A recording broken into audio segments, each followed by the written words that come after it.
Hey everyone, welcome back. Today we're back to astrology and we are talking about something you probably have heard of. Mercury is going retrograde next week, and I know I'm already feeling it in this shadow phase. And Lori, I think we all need a little bit of context. So what is going on? What can we expect? How to survive? Yeah. Let me give you some context on Mercury retrograde real quick. So actually, astrology is all about cycles. We've talked about that before. And Mercury goes retrograde 3 times a year. And this year it was February, June, and October. And you mentioned the shadow phase. So what happens is the Mercury goes retrograde. Before it goes retrograde, it stations retrograde, which is like it doesn't stop moving, but that's the slowest motion for the planet because the planets really don't go backwards. We know they don't go backwards, but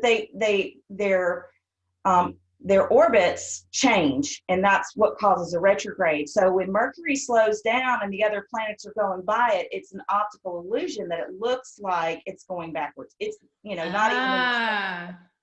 But that's what a retrograde is. So but before it stations retrograde, there's a shadow period. And that shadow period is about 2 weeks. Okay. And then after it stations retrograde, has a retrograde period, then it stations direct, has a 2-week integration period. So actually, it's a 3-week retrograde, 2-week shadow beforehand, and then a 2-week integration afterwards. So it's basically a 7-week cycle. So 3 times a year, 21 weeks. So, it's a regular occurrence. Right. So actually this Mercury retrograde shadow period started September the 29th. Okay. And it stations retrograde on the 13th, which is next week, as you mentioned. And it's going to be there in retrograde for 3 weeks. It stations retrograde at 11 degrees Scorpio. So Mercury's in Scorpio. And we'll talk about what that means in a minute.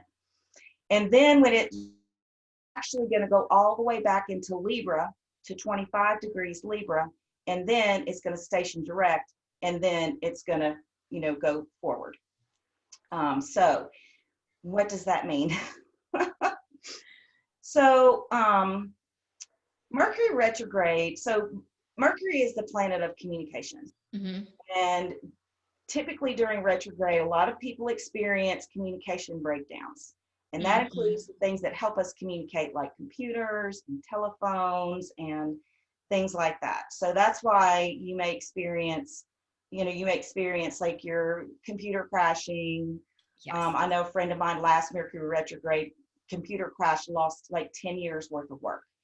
So I would say, I know, back things up now, even in the shadow period. You can kind of feel it. You may have some things happen even in the shadow period before it goes retrograde. Yeah. But I would say back things up. And then this is also a time when the general feeling is that you shouldn't sign contracts or make big purchases. But, let's be real. If you need a car, you need a car. Yeah. If you need to buy a house, I know plenty of people who've done those things during Mercury retrograde.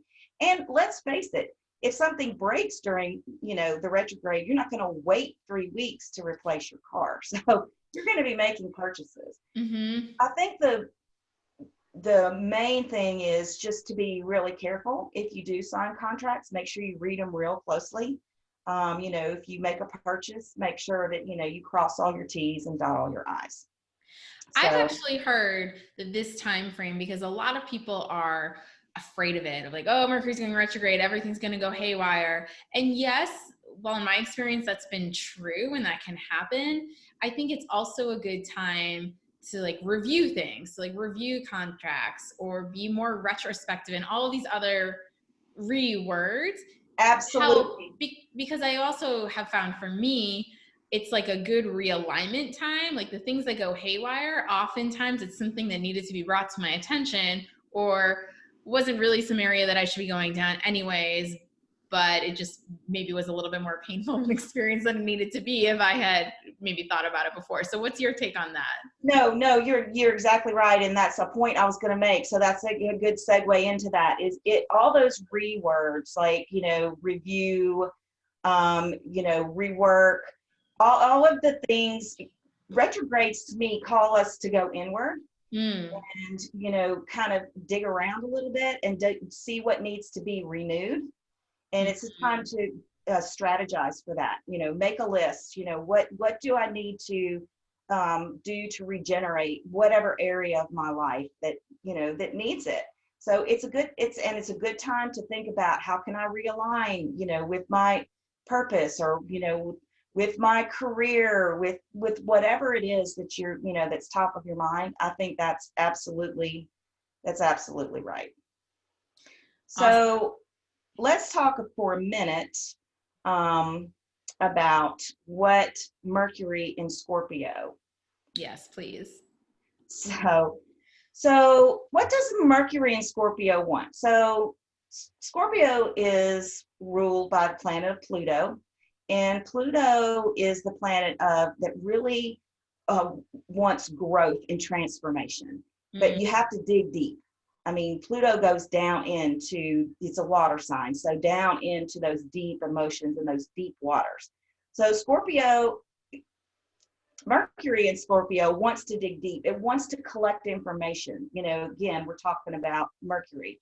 So it wants to get to the heart of the matter. It's very investigative. Scorpio is very investigative. They'll be, wanting to uncover things, find the truth, let the truth come out. What is hidden underneath?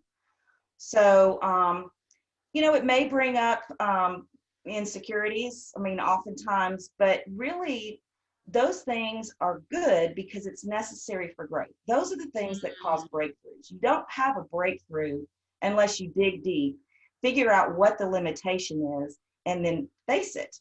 So, and that's like I said, and then what comes out of that is just more empowerment.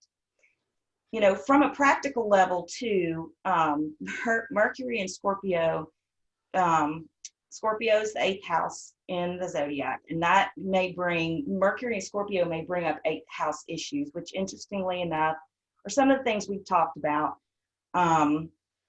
Taxes, other people, inheritance, which is other people's money. Psychology is also in the 8th house, so that's that again, digging deep and trying to to peel off the layers of things so that you can grow into something new. So interestingly enough, even in the shadow period, if we want to put a practical spin on it, Trump's taxes were published on the 27th of September. Wow. After many years of them trying to dig it out and put it out there. So that's kind of, Mercury. Astrology in action. In action. Not so much, not in retrograde, but still Scorpio and Mercury and Scorpio. That's very Mercury and Scorpionic kind of a thing. So then we want to think about when it goes back into Libra, like what does Mercury in Libra want? Mercury in Libra wants, asks, what's fair? Where's the fairness here? And Libra is, a partnership sign, but it's about the other, it's about the other person. Okay. So we'll get a little flavor of that. I think a lot of what we'll experience is Mercury in Scorpio, actually. But let me see what else. Oh, and you know what? Mercury in Libra, also, Libra wants peace and harmony. So you have this Mercury to be really investigative and digging deep and all that. And then you're going to have it going into this air sign, which is like, what is fair? What is right? Where's the peace? How can we, bring harmony to, whatever it is that we're trying to balance, in our words. Mercury in Scorpio can have a sharp tongue. But Mercury in Libra is going to be more, it's going to be a little bit, it's going to be softer. It's going to be more thinking before speaking, where in Scorpio, maybe not so much. So the other, go ahead. Oh no, go ahead. Go ahead. No, I just think that's interesting. And the one thing I thought of is you mentioned last time we talked about, Pluto is also in action in another way, and Mars is still in retrograde. So it's not just that Mercury is in retrograde. Like, how is this all connecting to some of the other energies that we've been feeling and will continue to feel?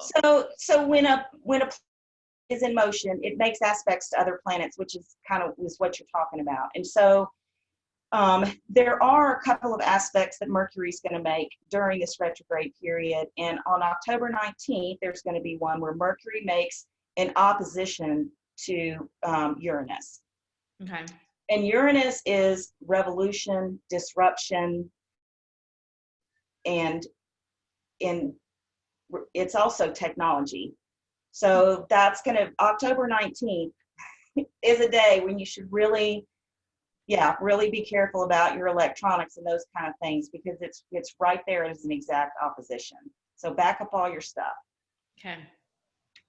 And there are other energies at play. We still have, like you said, Mars in Aries retrograde, which is adding a layer of just tension.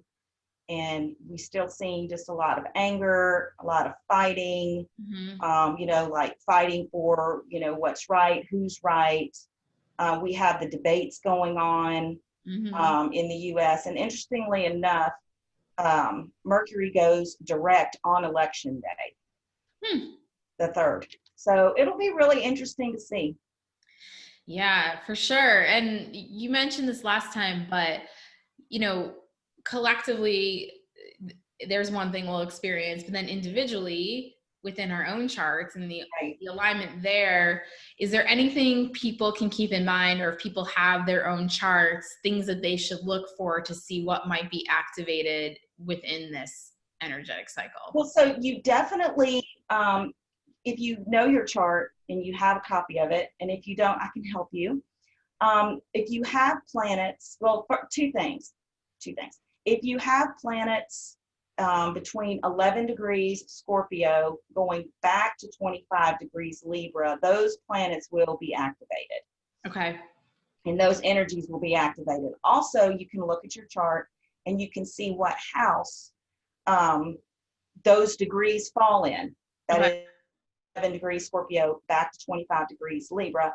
And those are places where, you may be activated in your career, in your family, in your partnerships, whatever the house is, then you may have some activations there. And, not always. I mean, this isn't a guarantee. You don't always have, something happen, or even something disrupted during a Mercury retrograde. I've had plenty where nothing happened at all. And then I had one where my plumbing broke, and then the next day my car battery died. And, it just seemed like every day there was something. And so, so those things do happen, but it's, and the other thing that I think is important is you need to look at your own natal Mercury. Okay. Because I've found that people who are born with Mercury retrograde, they experience Mercury retrogrades in a totally different way. Same thing for the other planets. If you have Mars, if you were born with Mars in retrograde, then you'll experience that planet's retrograde in a very different way. So I have one friend, and she is so super productive during a Mercury retrograde, and she's a writer. So, it's just, everybody is going to experience it a little bit differently. So, there's no one size fits all of survival guide, if you even need one, for any kind of Mercury retrograde. Well, that's why I love astrology so much, because just having that knowledge is really empowering. Just to know, like, okay, if things go haywire, like, there's a reason for that. Maybe I won't do certain things, or just, when I used to travel for work, I fly cross country a lot, and I'd always say, all right, this trip is during Mercury retrograde, just be prepared, right? Be ready that there's going to be a delay, which there usually was, or some wonky tech issues. So at least you're not completely like sent into a tizzy when it does happen. But I think it's also interesting too to look at your chart, and you've been so helpful for me in just understanding that of what each thing means. And I think we'll do some future videos on like the houses and the degrees, and maybe pull up some charts so people can follow along and look themselves, because that just adds a really interesting layer, especially to know like what area of your life may be a focus. So I think that's really helpful, and it's just helpful to know what to expect so we can be prepared and just think twice and be a little bit more careful. So with that, is there anything else that you want to leave us on? Because I know there's also a new moon next week, so we'll have to talk about that next week. But regarding Mercury retrograde, any last words of wisdom from the stars? I don't know. Just I would say for all of 2020, just keep doing your spiritual practice. Stay grounded. Do whatever you do that raises your own vibration. That whether that's exercising, going out and sitting outside. I have a ritual that I do in the morning, and it just really anchors my day. It just, if I don't do it, then if I don't get up, light my candle, do my meditation, do my journaling, then the whole day just kind of seems to fall apart. And I've done that off and on, but really I've tried to focus on it this year in 2020. And I have to say it really helps, because there's so much big energy, and it's going to continue even into 2021. We'll see more of, the results of what's been happening in 2020 are going to go 2020, the pandemic and the economic crisis and all of those things, they're just not going to be over in one day. So I would say that's what I would do, or that's what I am doing. Now, if you have a spiritual practice or any kind of ritual or any, the energy's heavy, and if you're an empath, it can really weigh you down. Yes, it can. We have, I think it's a super new moon next week on Friday. So we will definitely talk about that in Libra. Yes. All right. So more to come. In the meantime, be prepared, be retrospective, and stay grounded, everybody. And we will talk to you soon. Bye. Bye. Thank you.